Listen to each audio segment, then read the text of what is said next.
ರಾಜ್ಯ ಕಾಂಗ್ರೆಸ್ನಲ್ಲಿ ಪಟ್ಟಕ್ಕಾಗಿ ಗುದ್ದಾಟ ಜೋರಾದಂತೆ ಕಾಣಿಸ್ತಾ ಇದೆ. ಒಂದು ಕಡೆ ಡಿಕೆ ಶಿವಕುಮಾರ್, ಮತ್ತೊಂದು ಕಡೆ ಸಿದ್ದರಾಮಯ್ಯನವರು ಕುರ್ಚಿಗಾಗಿ ನಾನಾ ರೀತಿಯ ತಂತ್ರ ಪ್ರತಿತಂತ್ರವನ್ನ ಹೆಣಿತಾ ಇದ್ದಾರೆ. ಯಾವಾಗ ಈ ಪರಿಸ್ಥಿತಿ ಕೈ ಮೀರುತ್ತೆ ಅನ್ನೋದು ಗೊತ್ತಾಯ್ತೋ ಹೈಕಮಾಂಡ್ ಕೂಡ ಮಧ್ಯಪ್ರವೇಶವನ್ನ ಮಾಡಿದೆ. ಹೌದು, ರಾಜ್ಯ ಕಾಂಗ್ರೆಸ್ನಲ್ಲಿ ಪವರ್ ಶೇರಿಂಗ್ ಕಚ್ಚಾಟ ಜೋರಾಗ್ತಾ ಇದೆ. ಇವತ್ತು ಖರ್ಗೆ ಭೇಟಿಯಾಗಲಿದ್ದಾರೆ ಸಿಎಂ ಸಿದ್ದರಾಮಯ್ಯನವರು. ಬೆಂಗಳೂರಿನ ಎಐಸಿಸಿ ಅಧ್ಯಕ್ಷ ಖರ್ಗೆ ನಿವಾಸದಲ್ಲಿ ಮಹತ್ವದ ಮೀಟಿಂಗ್. ಖರ್ಗೆ ಭೇಟಿಗೆ ಸಮಯವನ್ನ ಸಿಎಂ ಸಿದ್ದರಾಮಯ್ಯನವರು ಕೇಳಿದ್ದಾರೆ. ಸಿದ್ದರಾಮಯ್ಯನವರು ಡಿಕೆ ಶಿವಕುಮಾರ್ ಅವರು ಮುಖಾಮುಖಿ ಇವತ್ತಾಗ್ತಾರಾ?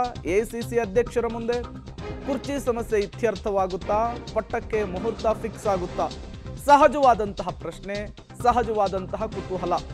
ರಾಜ್ಯದಲ್ಲಿ ಕಾಂಗ್ರೆಸ್ ಅಧಿಕಾರಕ್ಕೆ ಬಂದು 2.5 ವರ್ಷ ಪೂರೈಸ್ತಾ ಇದ್ದ ಹಾಗೇನೆ ಕ್ಷಿಪ್ರ ಬೆಳವಣಿಗೆಗಳು, ಮಹತ್ವದ ಬೆಳವಣಿಗೆಗಳು ರಾಜ್ಯ ಕಾಂಗ್ರೆಸ್ನಲ್ಲಿ ಆಗ್ತಾ ಇದೆ. ಒಂದು ಕಡೆ ಡಿಕೆ ಬಣ ದೆಹಲಿಯಲ್ಲಿ ಠಿಕಾಣಿ ಹೂಡಿ ಎಐಸಿಸಿ ಅಧ್ಯಕ್ಷರನ್ನ ಭೇಟಿ ಮಾಡಿ ಡಿಕೆ ಸಿಎಂ ಆಗಬೇಕು ಅನ್ನುವಂತಹ ಕೂಗನ್ನ ಗಟ್ಟಿಗೊಳಿಸಿದೆ.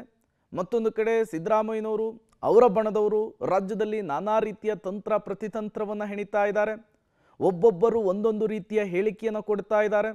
ಇಷ್ಟು ದಿನಗಳ ಕಾಲ ಈ ಪಟ್ಟಕ್ಕಾಗಿ ಈ ಪೈಪೋಟಿ ಏನಿತ್ತು ಅದು ಬೂದಿ ಮುಚ್ಚಿದ ಕೆಂಡದ ರೀತಿಯಲ್ಲಿತ್ತು. ಈಗ ಅದು ದೊಡ್ಡ ಮಟ್ಟದಲ್ಲಿ ಸದ್ದು ಮಾಡ್ತಾ ಇದೆ. ಶಾಸಕರ ತಲೆ ಏಣಿಕೆಯೇ ಆಗ್ಲಿ ಅಂಥೇಳಿ ಪಟ್ಟನ್ನ ಹಿಡಿತಾರ, ಬಲಾಬಲ ನಡೆದೇ ಬಿಡ್ಲಿ ಎಂಬ ಹಠಕ್ಕೆ ಬಿದ್ದು ಬಿಡ್ತಾರ.